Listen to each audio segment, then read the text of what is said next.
There you go. So he was happy. Let's continue. We ran out of time last hour talking about Arsenal, so let's get back to that one. And an incredible stat. In Arsenal's last 7 games, they've had an expected goals of 11.48, but only actually scored 5. Mikel Arteta admits the missed chances could perhaps become a psychological issue. What does he do to address that?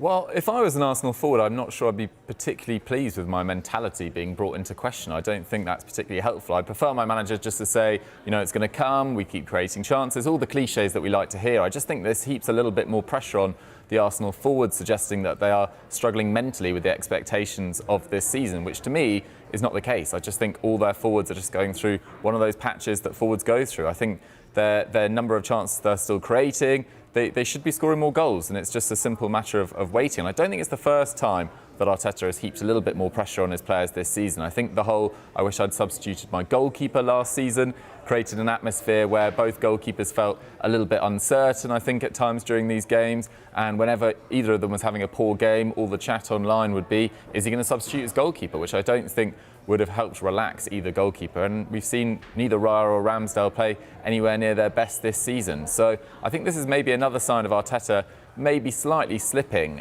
in his media work this year, and maybe heaping a little bit of more unnecessary pressure on those forwards.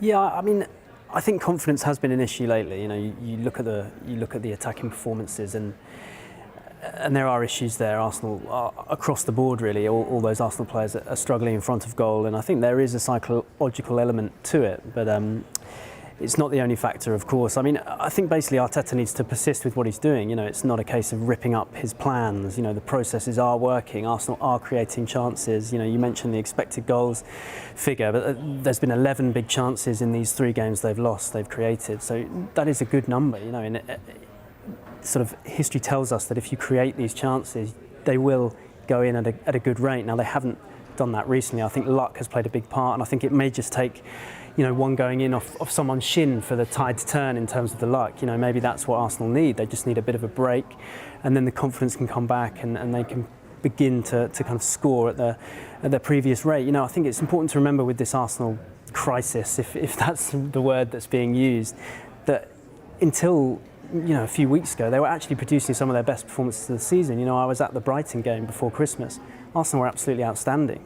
After that game, Roberto De Zerbi actually said they're the best team in the league this year. So, you know, we are really talking about a few weeks, a few games. You know, Arsenal are creating chances. They have one problem, which is finishing.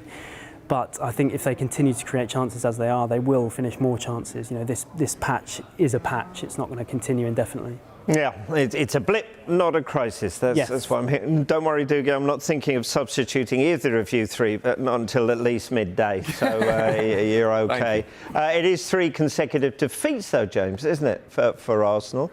Look into your crystal ball of what's coming up, and how do they turn that around? Yeah, 1 win in 7 as well as those 3 straight league defeats. So we're looking at their next 2 matches in particular as a chance to get back on track, though.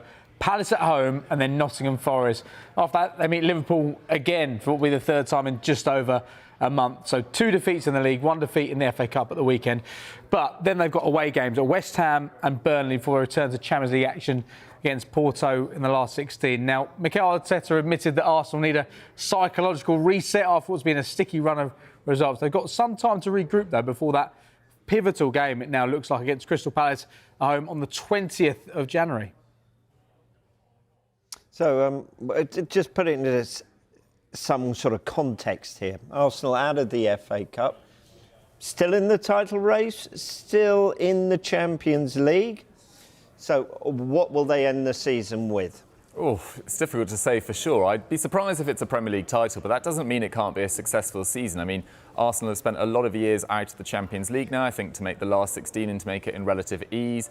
After that loss away at Lens in the 2nd game, I believe, was quite a good achievement. FC Porto in the last 16, I think they'll get past them based on current form. I mean, FC Porto have only won 6 of their last 10 in the Primera Liga, which is a league that they tend to dominate, so that's a little bit surprising. They're now 5 points behind Sporting CP, so they're the definite favourites there. And I think that match against Crystal Palace with a long time between that previous game against Liverpool, gives them a good chance to reset, as Arteta says, and go into that game full of confidence. Because I think Crystal Palace have only won one of their last 9 fixtures in the Premier League, so they're on a troubling run. And then Nottingham Forest after that, they did have a decent Christmas with those victories over Man United and Newcastle, but you're not quite sure whether that form will still be in place by the time they meet. And then at the start of February, against Liverpool at home, that's a brilliant opportunity to cut the gap if that gap still is 5 points. So I think Arsenal and Arteta can go in, with a little bit of a spring in their step into the next few games, hopefully.